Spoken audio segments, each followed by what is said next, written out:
faith in the goddess. The anointed. Aloy, was there something more? Teersa, I want to know Rost's story. Why he was made an outcast.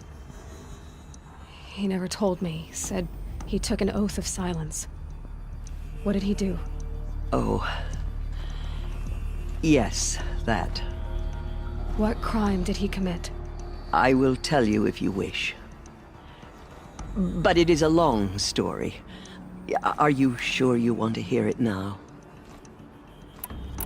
Of course I want to hear it. Tell me. Rost never committed any crime.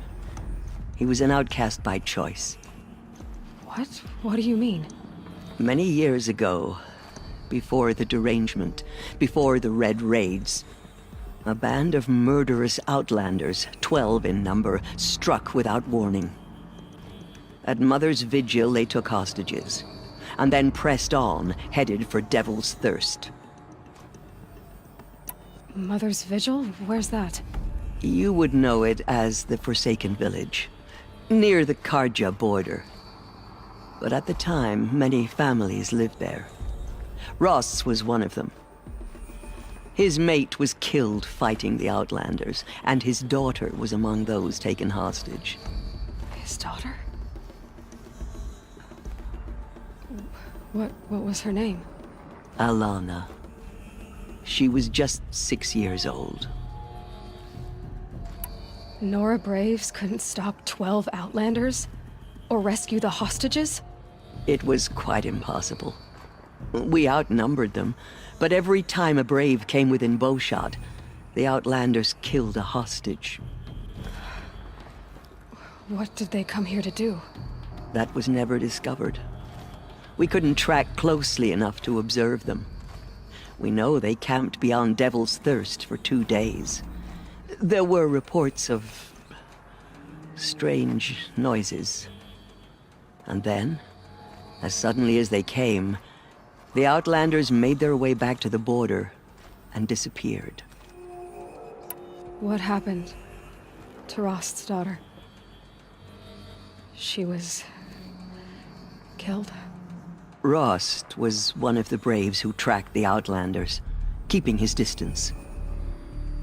There were 6 hostages still alive when they reached the border, Alana among them. Rather than release them, the Outlanders slit their throats and left the corpses just across the border, mocking us. Why? Cruelty. They knew the faithful Nora would not leave the sacred land to collect the bodies, let alone pursue them. They thought themselves safe from our vengeance. Are you saying that Rost went after them? That he became an exile? No.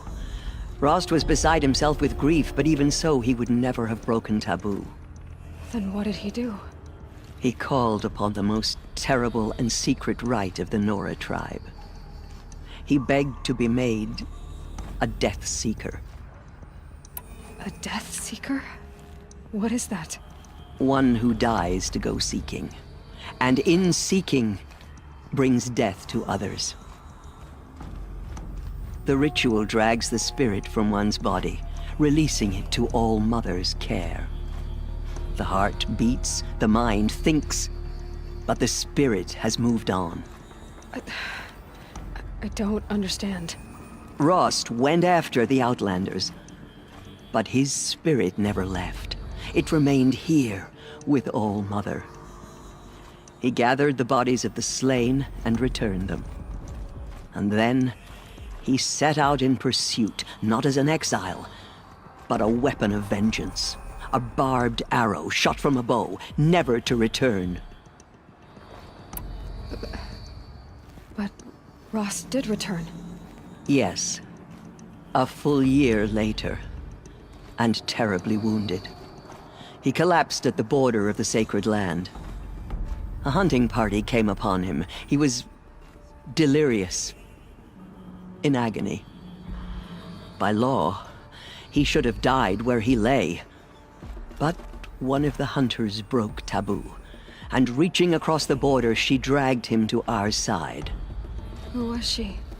A brave who'd lost a mate and 2 sons to the very outlanders that Rost pursued.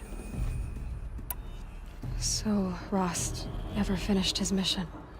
To the contrary, he killed all 12. Tracked them to disparate places the world over, he said. Meridian, Ban-Ur, the Claim, Utaru Land, further even, into the Forbidden West. The last he killed nearly got the best of him. Wounded, he stumbled and crawled back to us, hoping to die as close to the sacred land as he could. He never expected nor asked to be dragged across the border and nursed back to health. That was done to him, leaving us, the matriarchs, in a difficult position. Why couldn't you just welcome him back? Rost had been made a Death Seeker, Aloy. He no longer had any place among the tribe. By law, he should have been driven back out.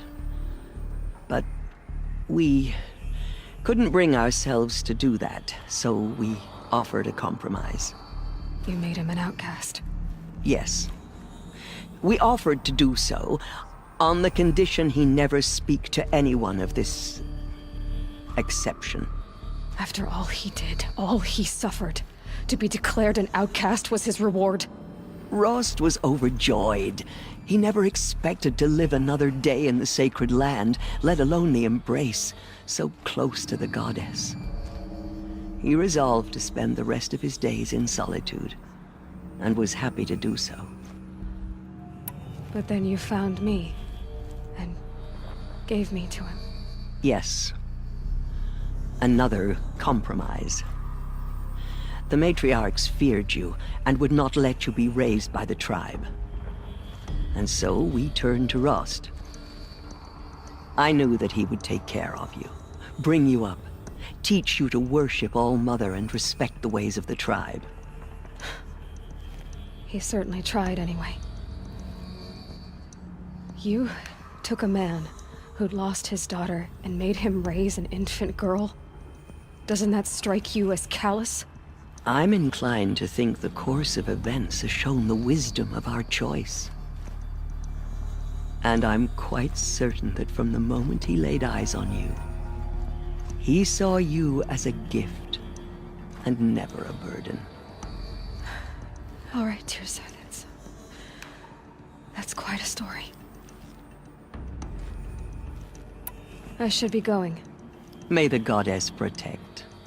They say she came from the mountain, that the mountain was her mother.